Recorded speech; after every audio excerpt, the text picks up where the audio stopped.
So as we've learned, a core piece of pluralism is building relationships across difference. Those relationships are often formed through two distinct but interrelated types of activities: dialogue and common action. Today, we'll focus on building relationships through dialogue. But first, let's talk about some environmental factors that are essential for building these relationships. Both interfaith dialogue and any opportunity for common action require the establishment of what we call safe space.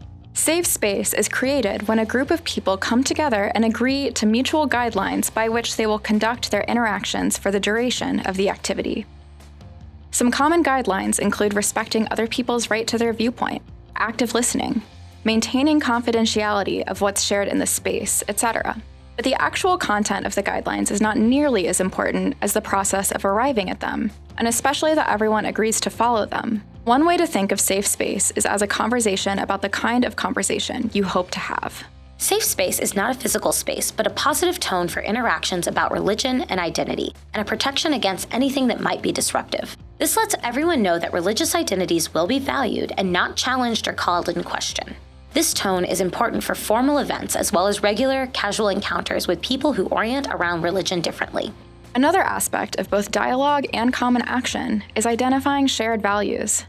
In practice, we call this leading with pluralism, and it means that interfaith engagement should begin by talking about the values and goals that everyone present shares, and identifying ways that those values can be put into action in service of the common good. When engaged in relationship-building activities such as dialogue and common action, be on the lookout for resonances with others, particularly resonances that may relate to an ethic or theology of interfaith cooperation. This will help you connect to others and help to foster relationships across difference. Having a foundation of shared values will make it easier to dive into the sometimes tricky task of sharing and respecting the values and traditions that may differ widely among people. Now let's take a closer look specifically at dialogue. Interfaith dialogue can take many forms. It could be facilitated and structured, or non-facilitated and organic. It might happen only one time, or on a weekly basis over the course of months or even years. We may think of interfaith dialogue as something formal that happens in particular circumstances, but the conversations you have with a neighbor can function in much the same way as a pre-planned dialogue with an interfaith student group. In all its forms, interfaith dialogue is a medium for creating bridges across religious differences. Dialogue builds relationships by developing trust, appreciative knowledge, and cooperation. Interfaith dialogue is a specific type of conversation that emphasizes sharing and learning rather than persuasion. The purpose of dialogue is not to convince others of the rightness of your perspective, but to share your experiences and learn from the experiences of others. Participants seek understanding rather than agreement or consensus. One of the goals of interfaith dialogue is to encourage participants to deepen their own religious or ethical identity, and specifically, how their identity relates to common goals for action in the community. When we speak publicly about our religious identity and listen to the experiences of others, it helps deepen our personal understanding of and respect for the religious identities of others. Through this, dialogue should help participants discover shared values across different religious and ethical perspectives. Ideally, these shared values help develop a sense of collaboration and cooperation regardless of our diverse beliefs and perspectives. When it works, interfaith dialogue can be an incredibly positive experience. But when it's done poorly, this dialogue can be disastrous. So how do we make sure we are having good interfaith dialogue? Learning dialogue facilitation skills is critical to interfaith leadership.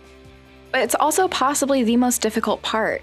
It's important to remember that developing these skills takes time and practice and will not be mastered overnight.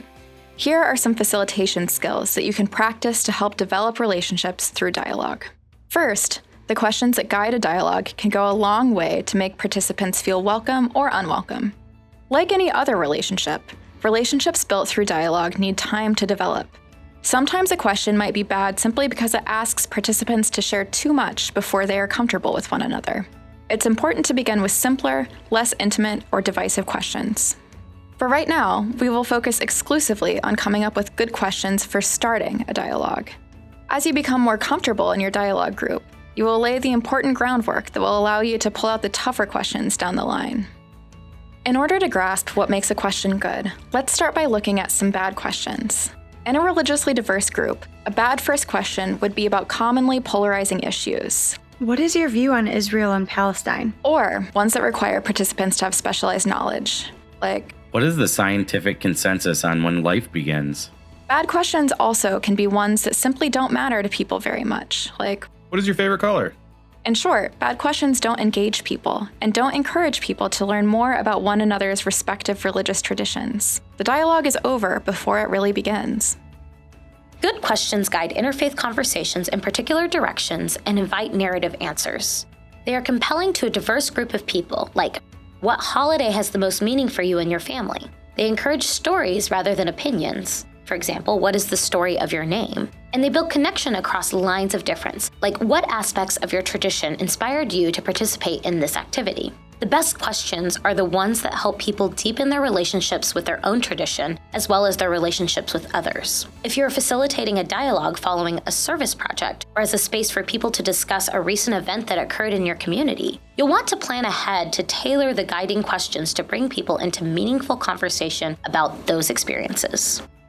When facilitating a dialogue, be ready to share examples from your own life and tradition as a model for the kind of storytelling you hope to see from others.